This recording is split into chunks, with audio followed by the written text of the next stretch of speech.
Hello, and thank you so much for checking out the video. For this video, we are going to be looking at an introductory guide for a game that I have been personally aching to play since I heard of its announcement, and that's going to be Toy Soldiers HD. Yes, it finally dropped on the Switch. It was a bit of a stealth drop coming in on the literal last day of 2022, but it's here now, and it's time for us to take a look at it, to give you some information, to determine if you want to invest in this game, check it out, or maybe wait on a sale, or maybe just skip it altogether. With that said, let's talk about Toy Soldiers HD.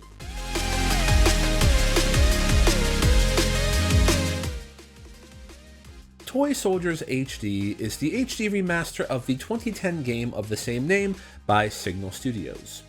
This is a World War I historical fantasy, I guess is a good way to put it, tower defense game. Basically what you'll do is you'll go through essentially key events of World War I with a sort of fantasy twist, as everything that you are experiencing is essentially being done in a toy box. I guess it's the best way to put it. The overall maps are created in a certain sense of a diorama would be. So if you are a model builder and you've used to make model dioramas, then you probably will be very familiar with a lot of the imagery that you see with this game. In terms of its historical accuracy, I am very far removed away from World War I history and mythology. But what I can simply say is, from what I've read, it does focus on key points. However, the way that these points are portrayed in the game is definitely a more creative reimagining, which is fine. I mean, there's a lot of World War I games that focus on the reality, so why not have something maybe a little bit more lighthearted, a little bit more fantastic in nature. As for the game itself, as I mentioned, it is a tower defense game, so what you'll be doing is you'll be placing around turrets and key items as you need to take on waves upon waves upon waves of enemy soldiers as they try to enter your toy box and destroy your base or break your toys. So have to defend those toys. Visually, as I mentioned, the game functions as a diorama of sorts. So you have these really beautiful set pieces that are fairly well detailed and done in a sort of, I don't know, the idea comes to me of sort of like a Toy Story Andy's Toy Box kind of idea. The graphics themselves are fairly detailed, but use a very light color palette. So it definitely takes away from the usual dark and gray that you normally see. And audio-wise, you actually have a pretty big collection of, I guess, World War I folk songs. During the actual missions themselves, you'll be mostly focusing on just the sounds of the combat and the battles, which can fluctuate here or there. There are some issues with some of the tank sounds that I've experienced, but in principle, when you're in the main menus and navigating, you'll have a very interesting kind of happy, classical 1920s, 1930s feel from World War I. Now, performance-wise, I don't normally like to talk about this, especially moving forward, but I do want to mention it, is that while the game looks nice, it is not as graphically crisp, I guess, as its PC, PlayStation, Xbox counterparts. I also have noticed issues with certain units just kind of phasing in and out depending on how their death animations work. And to be honest, even though that I had this docked and was playing on a monitor, it's actually really difficult to see certain aspects of the game, specifically the health bars of enemy units. Even soldiers, it's really hard just to see how much life they have left. So if you have potential issues with color, or if you have potential issues with vision, you may want to use a little bit of caution with this game, just to be sure that you're not going to have any issues. I would highly recommend looking at the gameplay footage that's on the screen now, as well as just checking out other gameplay footage of this game, just to make sure that this is something you can adapt. For me, my vision's pretty good, but I did have a hard time seeing certain things with this game.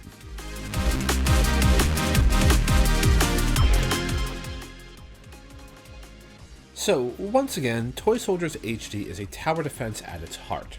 The reason I've mentioned this for the third time now is if you've looked at any of the marketing materials and have no pre-existing exposure to this franchise, then you may get the feeling that this game is like Savage, Battle for Nerwith, where you have a command base building aspect that needs to be balanced with an action FPS battle system. While Toy Soldiers offers something similar, it isn't nearly as thorough. So, as per a tower defense game, every map in Toy Soldiers places you in a diorama with a clear enemy spawn zone consisting of bunkers, lodges, or even a toy box. And you also have fairly straightforward paths and pathing systems that you can expect the enemy to go through in order to destroy your base, which also happens to be a toy box. To prevent this from happening, you must place turrets down on key plots of land on or near these paths to take out all waves of soldiers before you lose. Waves themselves can be a mixture of infantry, cavalry, or armored cars and tanks, and you can see the next wave or so at the top of the screen. The plots themselves then are generally divided into two types. You have small circular plots, mostly used for anti-infantry guns, and larger square plots for your tank busters. It is important to note, though, that the large square plots can support the construction of multiple smaller anti-infantry guns, so you're not always locked to having your large plots be only anti-tank if you don't need it. Now, the turrets themselves range from basic machine guns to mortars to chemical weapons, and with more unlocking as you continue through the campaign and the game, and all of which can be upgraded during battle to increase damage, range, and more. In order to place more turrets or to upgrade them, you must purchase them by using money, of which you obtain through killing enemy soldiers or destroying crates, barrels, or other destructive elements on the map. You can also sell one of your turrets to get back, I think, around 60 to 70% of your total money back. As for upgrading, it costs around twice the amount of the initial turret purchase and can be done at any time during the battle. However, do note that a turret does go offline temporarily during an upgrade or repair. Speaking of which, the enemy soldiers do have the ability to fire back on your turrets, causing damage, ultimately leading to the turret's destruction. So it is possible to repair turrets with a little bit of cash. And as mentioned before, this can be done at any time during a battle, and it will make the turret go offline for just a moment. It is also important to note that most turrets can only be placed in a single way. You can't fully change their direction. For turrets like mortars and machine guns with a 360-degree action angle, it doesn't really matter too much. But for the anti-tank guns, it's critical that you place them in a meaningful way, as they do not have a 360 rotation early on. Also, like most tower defense games, you can force a wave to spawn with the X button in an attempt to get more cash quicker. Now, one of the main elements of Toy Soldiers is the ability to assume control over a turret to get into the action. This can be done by selecting a turret and using the command to do so. When this happens, you are taken to a third-person perspective of the turret and given free control over aiming and shooting. In this mode, you're able to chain up kills to increase a barrage gauge that allows you to call in a massive airstrike all over the map to deal massive damage and to kill many soldiers. From my experience, at least with the turret controls feels a bit slow, but then again, we're dealing with World War I technology, so it makes sense that these guns have weight, and they certainly feel like they have weight, especially when you're using them and actually firing with them. Furthermore, if you need to, you can always jump between turrets really quickly with the press of the directional buttons when you're in this third-person mode. Then, in later game missions, vehicles and sniper towers also start spawning as additional objects you can interact with. The sniper tower itself allows you to basically be a sniper and support your towers in taking out enemies, anyone that might be able to make it through your line, so to speak. Vehicles are basically as it sounds. You just hop in one and go around the map, supporting your towers and causing additional mayhem. There's also someone known as the Standard Bearer. If you select him and you keep his first-person mode on until he reaches the end, you get a good boost to your money and your barrage gauge gets maxed. So it's an easy way to get some quick cash, as well as pushing for your limit break, so to speak. Now, there's one more thing I need to mention before I jump over into the game mode discussion, and that's the pathing of enemies, and the ability to destroy those aforementioned crates and destructibles I talked about. Now, it is possible for enemies' route map to change depending on how the different obstacles are removed during the battle. For example, in the first mission, there's a centered trench with barbed wire that divides the road. Initially, soldiers will stick to the road path only in order to get to your base. However, should a few mortar shells destroy that barbed wire, opening up that section, some of the AI will try to get soldiers through there in order to cut down on the distance. So when you're placing your turrets and you're controlling them, you may want to take extra caution as to not destroy too many environmental obstacles, as it may make it harder for you to defend your base. Finally, I just want to touch quickly on the game modes. You have an online multiplayer and a single player mode. Typically, as per most games, the main campaign is single player and you clear maps. You'll be able to unlock harder difficulty levels, survival modes, and you even have the chance to play as the opposite team, the Germans. It's also important to note that each mission does have a special objective to complete in order to unlock a collectible of sorts that provides a bit more of World War I trivia. In general, the game itself is fairly straightforward, however there is no proper tutorial with only a how to play text guide in the options menu. So if you're not too familiar with tower defense games, it may be a few moments before you figure out what to do.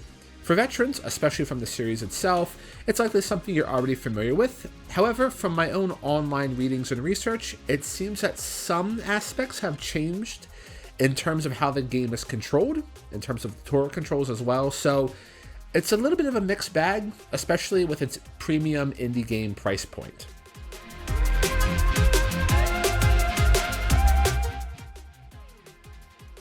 To speak personally and fairly plainly, I am not the best with tower defense games. I used to do a lot of it with my friends back in the day with Warcraft 3 and the custom maps, but definitely not something like this. This game can get brutal, like really brutal, even on easier modes early on. For example, during my first playthrough, the first mission I was able to clear, I was able to do it with what I assume at least was the highest rank. I think it's General. On the second mission, with only having like one level basic upgrades introduced and like the tank cannon introduced, I got like a mid to high rank. And then on the third map, on my first try, I just completely lost. So there's definitely a bit of a difficulty spike that comes up fairly quickly. And again, there's no real narrative or anything like that to give you an idea of what you're up against or how to approach it. For example, on that third map, I mostly dealt with infantry and really small tanks on that mission. So I just kept using turrets best suited for it. Then, all of a sudden at the end, a massive SAR tank comes out of nowhere, and then I have to rush to build anti-tank cannons, so that was a bit of a whoa moment. With that said, however, when you do lose a mission, the game gives you a sort of clearing tip on how to succeed. For instance, according to the game, I needed 2 anti-tank turrets, and I need to start attacking early. So it is nice to know that the game will be explicit in how to overcome its challenge, especially for newer players. Then again, with that said, however, the enemies do get spongier as you go through, and the placements you can work with sometimes don't really make sense or are far from optimal. So you'll likely need to lose and then try again with a different strategy for the next time. Also, given how the maps are set up, you'll definitely want to get used to moving between turrets earlier, so you can quickly jump between them as you need to. Later missions almost always seem to have this, at least from my opinion. So for veterans, this could be a pretty good challenge to navigate. For newcomers, again, you're gonna go off on the deep end with no solid way to practice or just have anything guide you. You just need to try and then try again when you fall down.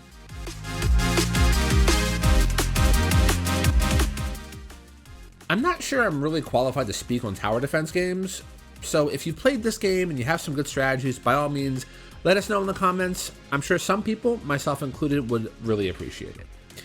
With that said though, I do have a few ideas on what I think might work and might be some good tips in order to make it through the campaign. First, when you build your early turrets, try to balance them between the front and the back of your pathing zones. The AI turret control tends to be focused on what's in front of it, so if you control the front turret, the back turret can basically pick up anything that gets by you, and arguably vice versa as well. Second, and this goes without saying, crossfire zones work extremely well. So try to make areas where your turrets can fire on enemies in a X or a cross type of fashion. Prioritize your turret placements for this after the front-back coverage. Third, upgrades are very important, however, don't jump on them too quickly.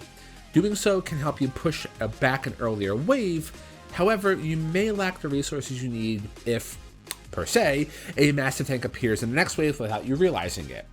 In fact, pay attention to that. It's at the top of your screen, and you can usually get an idea of what you might need coming up next. Finally, as I mentioned before, you get a good amount of cash from destroying objects on the map. However, be careful, as destroying something like a crate or barrel on the road may make it easier for enemy units to move quicker. to get to your base. For that reason, be really careful with mortars and anti-tank shells, as it can be really easy to destroy objects without meaning to with all of that splash damage.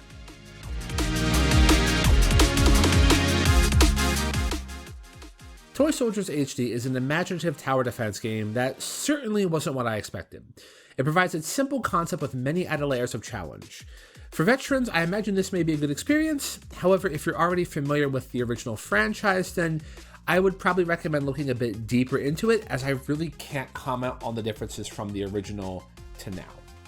For newcomers, this is another deep-end title with very little hand-holding or support. So you may want to, if you're into World War I mythology and you're into checking this out and enjoying a good tower defense game, I think it's a solid choice. Just do know it's not going to hold your hand nearly as much as you may expect. And for me, on a personal note, the premium price on eShop is something I would probably take a deep consideration for, especially that specific point, the pricing of this HD remaster, has been by far the largest criticism from the fans of the series, especially those writing the Steam reviews. So definitely do a little bit of extra research with that. And with that said, thank you for watching the video up until now. Hopefully, I've been actually very excited to play Toy Soldiers HD, though I do admit, as I mentioned, there are certain aspects that just feel maybe a little bit underwhelming for the price point. But on a sale, if this goes on sale on a sale price, I definitely recommend checking it out. And if you played Toy Soldiers HD, or if you're familiar with the original series, let me know in the comments down below. And if you have any tips or tricks to help people get through this game, by all means, share them. Help the community out. I think it's always good to have people talking in the comments and sharing what they feel is the best way to get through these challenges. So thank you for your support with that. And of course, speaking of support with the channel, as always, the best way to do so is to subscribe, like, and drop a comment. And as always, thank you for sending your love that way. This is Sho, and I will catch you in the next video. Take care, and cheers!